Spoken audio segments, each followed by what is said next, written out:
ሰላም ጤና ይስጥልን በመላው ዓለም የምትገኙ የተወደዳችሁ የሮሃ ቲቪ ተከታታዮች የካቲት 27 2018 ዓ.ም የረፋድ ዜናዎችን ይዘንላችሁ ቀርበናል። በወሎና ጎንደር ቀጠና በተደረጉ ውጊያዎች የአፋብን ኃይሎች ከፍተኛ ድል አድርገዋል። የአውደ ግንባር መረጃዎችን ይዘናል። ኢዜማ የፊታችን እሁድ ሊያደርገው ነው በተባለው ጉባኤ ብርሃኑ ነጋንና ግርማ ሰይፉን ሊያሰናብት መሆኑ ተሰምቷል። ሰሙታላችሁ። ህወሓት የብልጽግና ጀነራሎች ከኔ ጋር እየሰሩ ነው ማለቱ ተሰምቷል። የህወሓት ምክትል ሊቀመንበር ደግሞ የፌዴራል መንግስት በትግራይ ላይ ጦርነት ለመክፈት እየተዘጋጀ ነው ሲሉ ተናግረዋል። ትራምፕ በቀጣዩ የኢራን መሪ ምርጫ ላይ መሳተፍ እንደሚፈልጉ ሲገልጹ 12 ሀገራት ደግሞ አሜሪካና ኢራንን ለማደራደር ጥያቄ አቅርበዋል። ውድ አድማጭ ተመልካቾቻችን አብራችሁ ልትቆዩ ከፈቀዳችሁ እነዚህ መረጃዎች በዝርዝር የምናሰማችሁ ይሆናል። የሮሃ ቲቪ ወቅታዊና ሀቀኛ መረጃዎች እንዲደርሷችሁ ቻናሉን ሰብስክራይብ፣ ላይክ እና ሼር በማድረግ አሁኑኑ ቤተሰብ ይሁኑ። በወሎና ጎንደር ቀጠና በተደረጉ ውጊያዎች የአፋብን ኃይሎች ከፍተኛ ድል አደረጉ። የአፋብን ሚኒሊክ እዝ የአደጋው መብረቅ ኮር በአንሻ ሰይድ ክፍለ ጦር በመቄት ወረዳ በሁለት ግንባር የብልጽግና ሰራዊት ዶጋመድ በማድረግ ድል ተጎናጽፈዋል። አንሻ ሰይድ ክፍለ ጦር ከሲሲጊ እስከ መቅረጫ የካቲት 25 2018 ዓ.ም ከቀኑ 7 ሰዓት ተኩል ጀምሮ እስከ ምሽቱ 1 ሰዓት በዘለቀው አውደ ውጊያ የአገዛዙን ሰራዊት 360 ዲግሪ ከበባ ውስጥ በማስገባት ከባድ ሰብአዊ ኪሳራ ደርሰውበታል።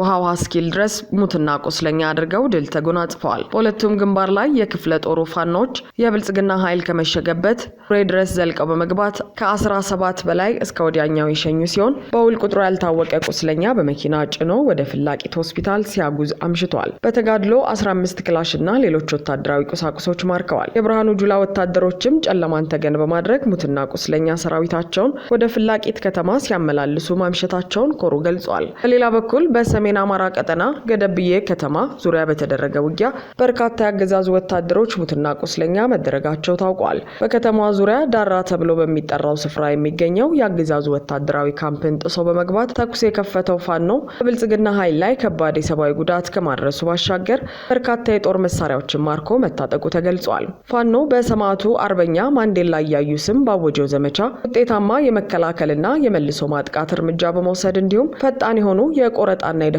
ጥቃቶችን በመፈጸም አንጸባራቂ ድሎችን እያስመዘገበ የሚገኘው በላይ ዘለቀ እዝ በዘመቻው በርካታ ይዞታዎችን በመቆጣጠር የብልጽግናን መዋቅር አፈራርሶ በአዳዲስ የሲቪል መዋቅር እየተካ መሆኑም ታውቋል። ይህ በእንዲህ እንዳለ በአማራ ፋኖ ብሔራዊ ንቅናቄ ሚኒሊክ እዝ 106ኛ ኮር 22ኛ 31ኛና 34ኛ ክፍለ ጦር ምስረታ ተጠናቋል። የጀብደኛው ሚኒሊክ እዝ አካል የሆነው የደጋው መብረቅ ኮር ከተመሰረተ ጊዜ ጀምሮ አስደማሚ ተጋድሎችን እየፈጸመ ይገኛል። በስሩ የሚገኙትን 5 ክፍለ ጦሮችን በማስተሳሰር እረፍት አልባ አውደ ውጊያዎችን በመፈጸም በጠላት ላይ በቀጠናው ፍጹም የበላይነት ወስዷል ሲልም ሚኒሊክ እዝ አስታውቋል። ሚኒሊክ እዝ ባወረደው መመሪያ መሰረት ኮሩ አሁናዊ የትግል አቋም በሚመጥን መልኩ የኮር አደረጃጀት ማሻሻያ ማድረጉ ተገልጿል።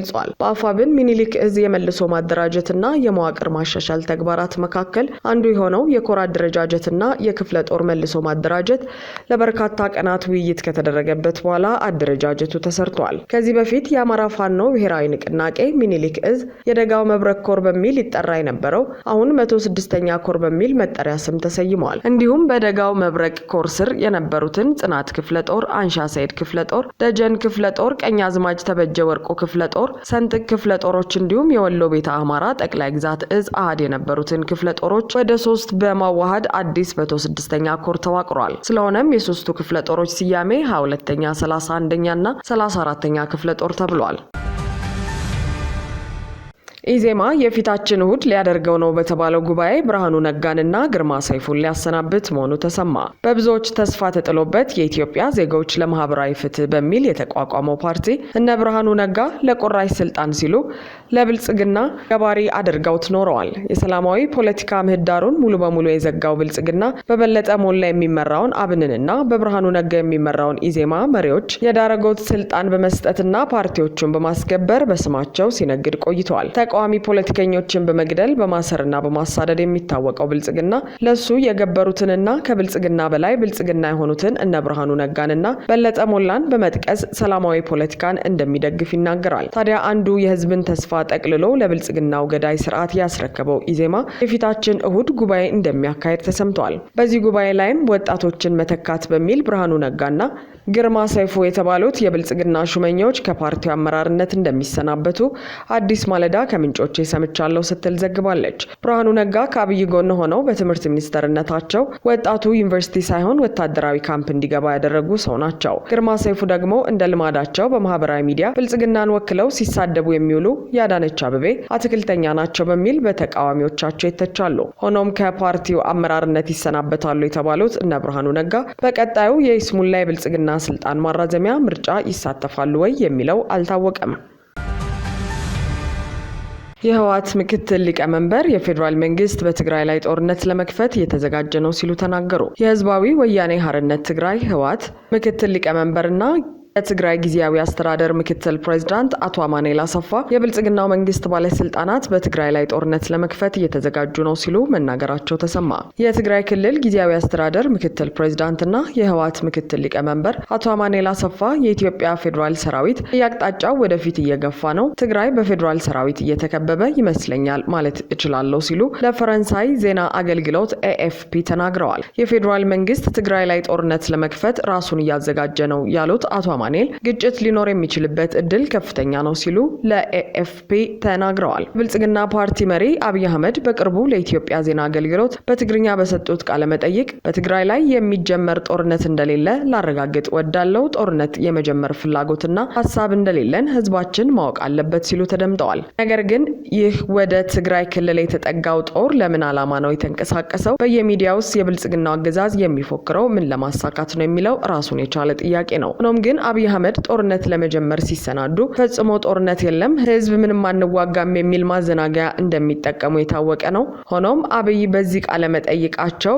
በሰፊ ወታደራዊ ዝግጅት ላይ ይገኛሉ ያሉት ህወሓት ከቃላት አልፎ ወታደራዊ ትንኮሳ ከፈጸመ እንደ ቀድሞ መስሎሽ ጎርፍ ይወስድሻል ብቻ ነው ማለት የሚቻለው ሲሉ ዝተዋል። ይህም ማለት ኃይል አለኝ የፈለኩትን ማድረግ የምችልበት ወቅት ላይ ነኝ እያሉ መሆኑ ነው። ነገር ግን በትናንትናው ዕለት የአፋብን የህዝብ ግንኙነት ኃላፊ አርበኛ አስረስ ማረ የብልጽግናው አገዛዝ ወደ ትግራይና አማራ ድንበር አቅራቢያ በገፍ ካስገባው ጦር ውስጥ የተወሰነውን ቀንሶ ወደ መሃል አገር መመለስ ጀምሯል ሲል ገልጾ ነበር። ሆኖም ይህ ጦር ተቀንሶ ወደ መሃል አገር የተመለሰበት ምክንያት ግልጽ አልተደረገም።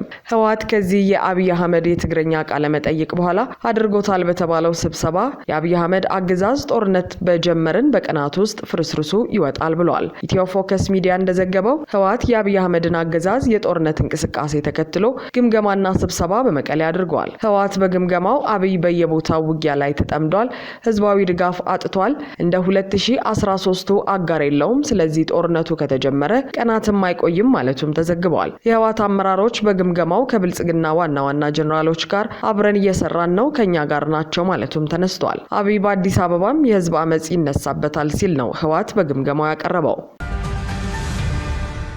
ትራምፕ በቀጣዩ የኢራን መሪ ምርጫ ላይ መሳተፍ እንደሚፈልጉ ሲገልጹ 12 ሀገራት ደግሞ አሜሪካና ኢራንን ለማደራደር ጥያቄ አቅርበዋል። ፕሬዚዳንት ዶናልድ ትራምፕ ከአያቶላ አሊ ኻሜኒ ግድያ በኋላ ኢራን በቀጣይ ማንን በጠቅላይ መሪነት ትመርጣለች የሚለው ላይ መሳተፍ እንዳለባቸው ለመገናኛ ብዙሃን ተናግረዋል። ትራምፕ ከዜና ምንጮቹ ሮይተርስና አክሲዮስ ጋር ባደረጓቸው የተለያዩ ቃለ መጠይቆች ቀጣይ መሪ ይሆናል ተብሎ የሚጠበቁት የአያቶላ ኻሜኒ ልጅ ወደ ስልጣኑ እንዲመጡ እንደሚፈልጉ ገልጸዋል።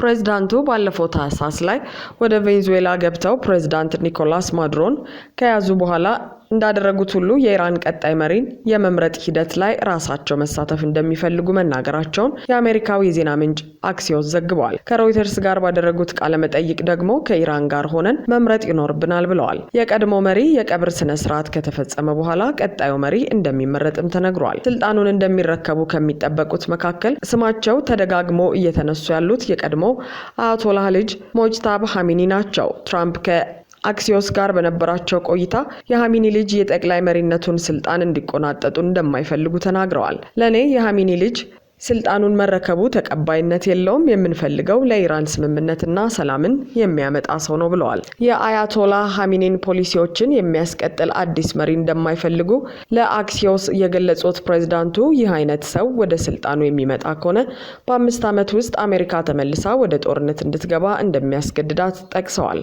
በተመሳሳይ አሜሪካና ኢራንን ለመሸምገል 12 ሀገራት ጥረት መጀመራቸው ተሰምቷል። ሲኤንኤን ዛሬ ባሰራጨው ዘገባ የኢራን ደህንነት መስሪያ ቤት ጦርነቱን ለማስቆም በሚቻልበት ሁኔታ ላይ ንግግር ለማድረግ ዝግጁነቱን የሚገልጽ መልእክት ለአሜሪካ መላኩን አስረድቷል። እንደ ዘገባው ይህ መልእክት በቀጥታ ለአሜሪካ የተላከ ሳይሆን በሌላ ሶስተኛ አገር በኩል ለሲአይኤ እንዲደርስ የተደረገ ነው። በሁለቱ መካከል እስካሁን ቀጥተኛ ድርድርም ሆነ ንግግር ያልተደረገ መሆኑን የጠቀሰው ዘገባው ይሁንና በተዘዋዋሪ የሽምግልና ጥረት በመከናወን ላይ እንደሚገኝ አስረድቷል።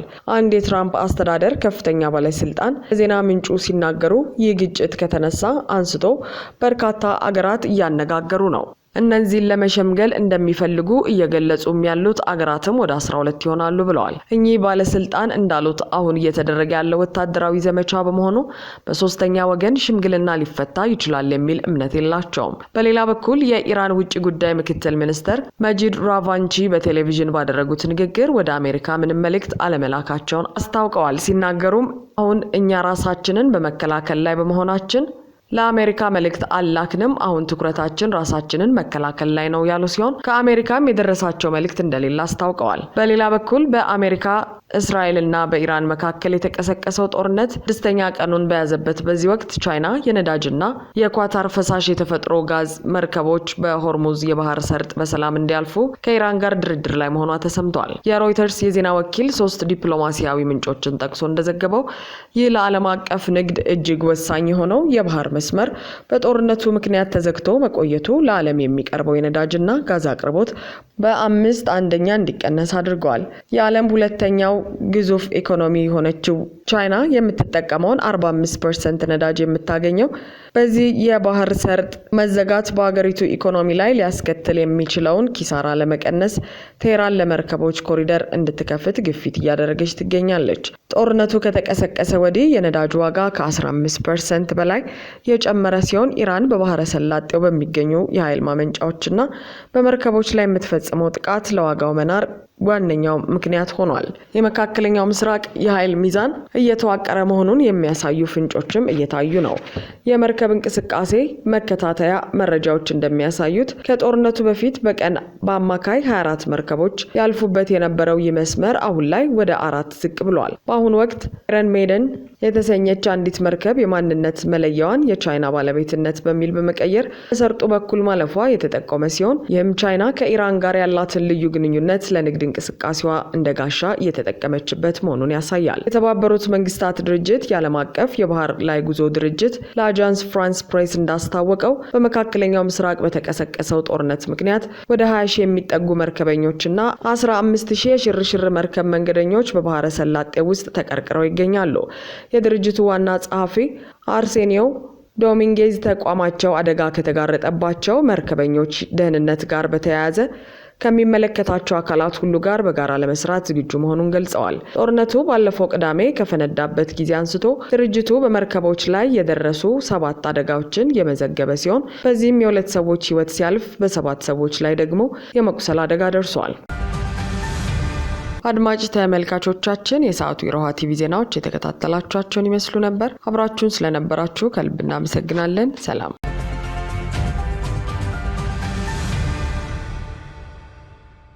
ሰላም ጤና ይስጥልን። በመላው ዓለም የምትገኙ የተወደዳችሁ የሮሃ ቲቪ ተከታታዮች የህዳር 9 2017 ዓ.ም የምሽት ዜናዎችን